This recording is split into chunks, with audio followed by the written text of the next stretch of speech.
Hello नमस्कार। एक बार फिर से हमारे इस चैनल पर आप सभी लोगों का बहुत बहुत स्वागत है। आज हम एक बहुत ही इम्पोर्टेंट टॉपिक जो आपके सामाजिक विज्ञान चाहे कक्षा 9 हो चाहे कक्षा 10 हो, लेकिन आज का जो हमारा टॉपिक वो कक्षा 10 से रिलेटेड है। मैप वर्क जो आता है 10 क्वेश्चंस आपको मैप से यानी कि मानचित्र से मिलते हैं। 5 क्वेश्चन आपके आते हैं हिस्ट्री से, मैप के, और 5 क्वेश्चन आपके आते हैं जियोग्राफी यानी कि भूगोल से आते हैं। आज हम इतिहास का जो आपका सेकेंड चैप्टर है कक्षा 10 का, सोशल साइंस का, भारत में राष्ट्रवाद।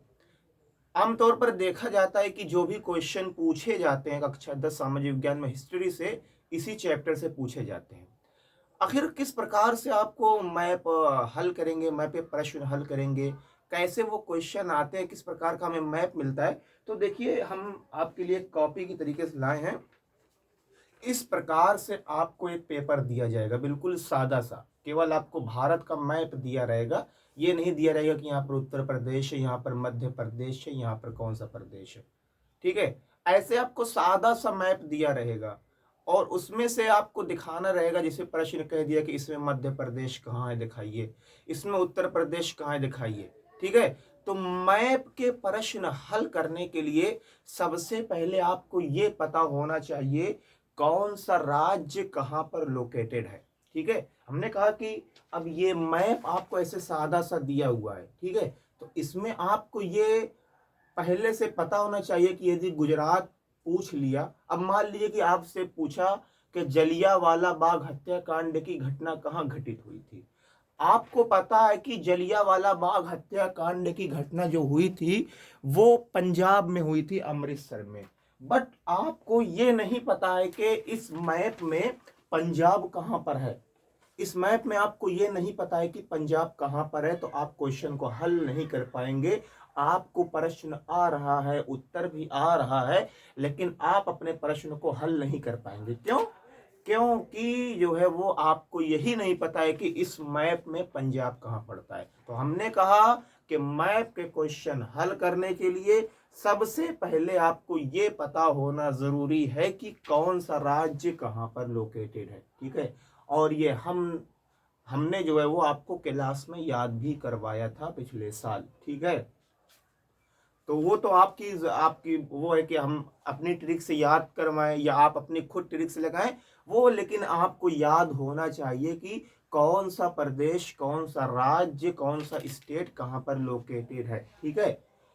तो मैप के क्वेश्चन हमने बताया कि इस तरीके से आपको सादा सा मैप दिया जाएगा, इसी में आपको दर्शाना रहेगा। 10 नंबर के प्रश्न आते हैं, 5 नंबर के प्रश्न आपके हिस्ट्री से होते हैं और 5 नंबर के प्रश्न आपके जो किससे होते हैं, जियोग्राफी यानी कि भूगोल से होते हैं। ठीक है। देखिए, प्रश्न पूछता है। अब जैसे प्रश्न पूछने के अलग अलग तरीके हो सकते हैं, किस प्रकार से प्रश्न का उलटफेर करता है वो भी हम आपको बताएंगे। ठीक है। प्रश्न जब भी पूछेगा तो उसके आगे एक ऐसे चिन्ह दिया रहेगा। ठीक है। तो जिस प्रकार का चिन्ह देखिए, इसमें यहाँ पर दूसरा चिन्ह बना हुआ है, यहाँ पर दूसरा, यहाँ पर दूसरा, अलग अलग प्रश्न में अलग अलग चिन्ह दिए हुए हैं। जिस प्रश्न में जो चिन्ह दिया रहेगा उसी चिन्ह से आपको दर्शाना है। ठीक है। जैसे इसने प्रश्न ऐसे पूछेगा, उस स्थान को दर्शाइए जहां पर चंपारण सत्याग्रह आंदोलन हुआ था। उस स्थान को दर्शाइए जहां पर चंपारण सत्याग्रह आंदोलन हुआ था। इसने इस ऐसा चिन्ह दे दिया। ठीक है। तो देखिए, चंपारण सत्याग्रह आंदोलन हमने आपको बताया है कहां पर हुआ था, बिहार में हुआ था। चंपारण सत्याग्रह आंदोलन कहां पर हुआ था, बिहार में हुआ था। और अब आप बताइए कि बिहार कहां पड़ता है। ठीक है। तो आपको मैप में यही नहीं पता है कि बिहार कहां पर पड़ता है, तो आप लगा नहीं पाएंगे। प्रश्न का उत्तर आपको आ रहा है, फिर भी आप जो है वो हल नहीं कर पाएंगे। ठीक है। तो आपको सबसे पहले पता होना चाहिए कि चंपारण सत्याग्रह आंदोलन कहाँ चलाया गया था, बिहार में। अब आपको पता होना चाहिए कि बिहार कहाँ पर है। ये देखिए, यहाँ पर इतना समझिए कि उत्तर प्रदेश है, इसके बगल में पड़ता है बिहार। ठीक है। उत्तर प्रदेश का पड़ोसी राज्य है बिहार। तो ये आपका हो गया बिहार। ठीक है। अब प्रश्न नंबर 1 था ये, और देखिए चिन्ह इस प्रकार से दिया था। तो एक आपने प्रश्न नंबर 1 डाल दिया और जो चिन्ह दिया था वही चिन्ह आपने यहाँ पर लगा दिया। जो चिन्ह अगर इस प्रकार का चिन्ह दिया होता तो ये हम लगाते, इस प्रकार का चिन्ह दिया होता तो ये लगाते, ये चिन्ह दिया होता तो ये लगाते। ठीक है, प्रश्न के आगे जो चिन्ह दिया रहेगा उसी चिन्ह का आपको यूज करना है, इस्तेमाल करना है। ये बात आपको अपने जहन में, अपने दिमाग में बिल्कुल बैठा लेनी है। ठीक है, तो देखिए प्रश्न नंबर 1 था और उसके आगे ये चिन्ह दिया था, तो हमने प्रश्न नंबर 1 लिख दिया और जो चिन्ह दिया था वही चिन्ह यहाँ पर लिख दिया बिहार पर। ठीक है, और आगे एक तीर लगा दी चंपारण बिहार, चंपारण जिले में चलाया था बिहार के, वहां पर हमने लिख दिया। अब देखिए ये प्रश्न और किस तरीके से पूछ सकता है। महात्मा गांधी ने दक्षिण अफ्रीका से वापस आने के बाद अपना सबसे पहला आंदोलन कहां शुरू किया, उस स्थान को दर्शाइए, उस स्थान को दर्शाइए। बात वही है, महात्मा गांधी ने जब 1915 ईस्वी में दक्षिण अफ्रीका से भारत वापस आए थे तो सबसे पहला अपना आंदोलन, सबसे पहला सत्याग्रह कहाँ चलाया था, चंपारण में चलाया था। ठीक है, तो ये भी ऐसे पूछ सकता है कि चंपारण सत्याग्रह आंदोलन कहाँ चलाया गया, तो उस स्थान को दर्शाइए। या महात्मा गांधी ने दक्षिण अफ्रीका से आने के बाद सबसे पहला आंदोलन कहाँ चलाया, उस स्थान को दर्शाइए। ठीक है, एक तरीके से और ये प्रश्न पूछ सकता है कि उस स्थान को दर्शाइए जहां पर महात्मा गांधी ने नील की खेती करने वाले किसानों के लिए सत्याग्रह आंदोलन चलाया था, या आंदोलन चलाया था। ठीक है, तो 3 प्रकार से ये प्रश्न पूछ सकता है। सबसे पहले किस तरीके से पूछेगा, उस स्थान को दर्शाइए जहां पर चंपारण सत्याग्रह आंदोलन चलाया गया था। या इस तरीके से भी प्रश्न पूछ सकता है कि महात्मा गांधी ने दक्षिण अफ्रीका से भारत वापस आने के बाद सबसे पहला आंदोलन कहाँ चलाया, उस स्थान को दर्शाइए। या उस स्थान को दर्शाइए जहां पर महात्मा गांधी ने नील की खेती करने वाले किसानों के लिए आंदोलन चलाया था। ठीक है, तो हमने कहा पहले प्रश्न नंबर आप लिखेंगे और जो चिन्ह दिया रहेगा उस चिन्ह को आप दर्शाएंगे। अगला जो है खेड़ा सत्याग्रह आंदोलन, तो खेड़ा सत्याग्रह आंदोलन कहां पर चलाया गया था, खेड़ा सत्याग्रह आंदोलन चलाया गया था गुजरात के खेड़ा जिले में। ठीक है, अब हमने कहा कि प्रश्न नंबर आप देखेंगे और किस प्रकार का चिन्ह दिया हुआ है वो देखेंगे। प्रश्न नंबर 2 और चिन्ह ये दिया हुआ है, तो अब आपको पता होना चाहिए कि ये पूरा भारत का मैप है, इसमें गुजरात कहाँ पर पड़ता है। तो ये देखिए ये पूरा एरिया आपका आता है गुजरात। ठीक है, तो गुजरात में आप कहीं भी लगा दीजिए, तो हमने लगा दिया प्रश्न नंबर 2। ठीक है, और देखिए जो चिन्ह दिया था वो चिन्ह लगा दिया। ठीक है, तो महात्मा गांधी ने खेड़ा सत्याग्रह आंदोलन कहां पर चलाया था, गुजरात के खेड़ा जिले में चलाया था। ये प्रश्न हो गया। ठीक है, या ऐसे भी प्रश्न पूछ सकता है कि महात्मा गांधी ने फैक्ट्री में काम करने वाले मजदूरों के लिए कहां पर आंदोलन चलाया था, कहां पर सत्याग्रह चलाया था, उस स्थान को दर्शाइए। तब भी यही उत्तर होगा। जो आपका प्रश्न नंबर रहेगा उस प्रश्न नंबर को आप यहाँ पर डालेंगे और जो चिन्ह रहेगा उस चिन्ह को दर्शाएंगे। ठीक है, अगला है जलियांवाला बाग हत्याकांड की घटना कहां घटित हुई। सभी को पता है कहां पर घटित हुई थी, अमृतसर पंजाब में यह घटना घटी थी, अमृतसर पंजाब में। अब हम देखेंगे यहां पर देखिए प्रश्न नंबर 3 और ये चिन्ह दिया हुआ है। पंजाब मैप में कहां पड़ता है, यहां पर ये पंजाब पड़ता है। ठीक है, प्रश्न नंबर 3 और देखिए जो चिन्ह दिया था वो चिन्ह को लगा दिया, फिर हमने आगे लिख दिया अमृतसर पंजाब लिख दिया। ठीक है, वही बात है कि सब अगर आपको ये नहीं पता रहेगा कौन सा राज्य कहां पर लोकेटेड है, आप कुछ भी नहीं कर पाएंगे। ठीक है, ये बात हम आपको पहले से अभी से बता दे रहे हैं। ठीक है, तो जलियांवाला बाग हत्याकांड की घटना अमृतसर पंजाब में हुई थी और इसको ऐसे ही प्रश्न पूछेगा, इसका कोई दूसरा रूप नहीं बनता। अगला चौरी चौरा हत्याकांड की घटना कहां घटित हुई थी।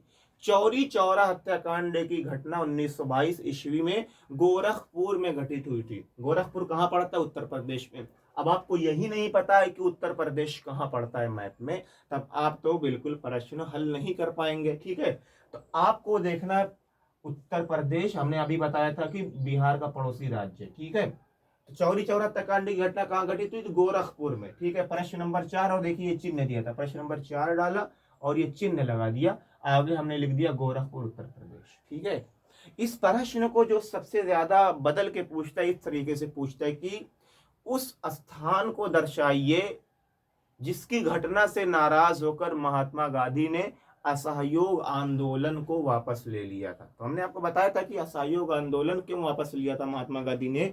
ये जो चौरी चौरा हत्याकांड की घटना घटित हो गई थी, इससे महात्मा गांधी काफी ज्यादा नाराज हो गए थे और असहयोग आंदोलन को वापस लेने का फैसला किया था महात्मा गांधी ने। ठीक है, असहयोग आंदोलन को वापस लेने का फैसला महात्मा गांधी ने किया था। ठीक है, तो प्रश्न नंबर 4 और ये, ठीक है, बदल के भी पूछ सकता है कि चौरी चौरा हत्याकांड की घटना कहाँ घटित हुई थी, या इस प्रकार से भी पूछ सकता है कि उस स्थान को दर्शाइए जिस घटना से नाराज होकर महात्मा गांधी ने असहयोग आंदोलन को वापस लेने का फैसला किया था। ठीक है, अगला प्रश्न देखिए, पूर्ण स्वराज्य की मांग। पूर्ण स्वराज्य की मांग हमने आपको बताया था, पूर्ण स्वराज्य की मांग वर्ष 1929 ईस्वी में कांग्रेस के लाहौर अधिवेशन में हुई थी। आप पूरा भारत ढूंढ डालेंगे, आपको कहीं पर भी लाहौर नहीं मिलेगा, क्योंकि जब भारत और पाकिस्तान का विभाजन हुआ तो लाहौर चला गया पाकिस्तान के हिस्से में। तो आप देखेंगे कि भारत के पड़ोसी देशों में एक देश आता है पाकिस्तान। तो देखिए, पाकिस्तान के किसी भी हिस्से में आप लाहौर लगा दीजिए, और प्रश्न नंबर 5 जो चिन्ह दिया है वो चिन्ह यहाँ पर हमने लगा दिया। ठीक है, यहाँ पर आपका पड़ता है पाकिस्तान, राजस्थान के जैसलमेर, ये पूरा एरिया पड़ता है राजस्थान का, और इधर आ गया लाहौर। ठीक है, पाकिस्तान के किसी भी हिस्से में आप लाहौर लगा सकते हैं। ठीक है, दांडी यात्रा, नमक यात्रा, ठीक है, जो दांडी तट तक नमक यात्रा गांधी जी ने की थी, कहाँ पर की थी? दांडी यात्रा जो है वो गुजराती ने तो की थी, दांडी तट तक। ठीक है, साबरमती आश्रम से निकले और दांडी तट तक की। ठीक है, तो ये भी कहाँ पर हो जाएगा? गुजरात में। प्रश्न नंबर 6, और देखिए ये चिन्ह दिया हुआ है, ये चिन्ह हमने लगा दिया। पूना पैक्ट समझौता जो महात्मा गांधी और अंबेडकर के बीच में हुआ था, पूना पड़ता है महाराष्ट्र में, तो ये पूरा एरिया आपका पड़ता है महाराष्ट्र। ठीक है, महाराष्ट्र में हमने लगा दिया।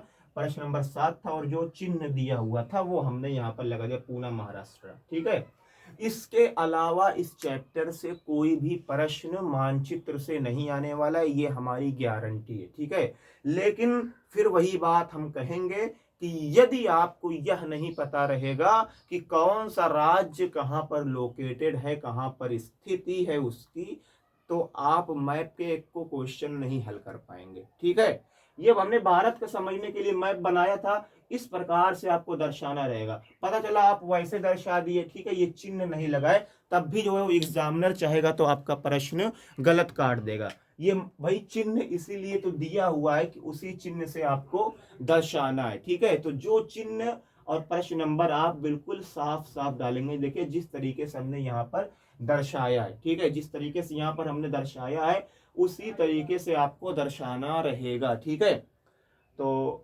आज की इस छोटी सी वीडियो उम्मीद करते हैं आपको पसंद आई होगी। फिर मिलेंगे आपसे नेक्स्ट वीडियो में। अब इसके बाद हम लोग जो शुरू करेंगे वो नागरिक शास्त्र का पहला चैप्टर, सत्ता की साझेदारी शुरू करेंगे। तब तक आपको जय जवान जय किसान।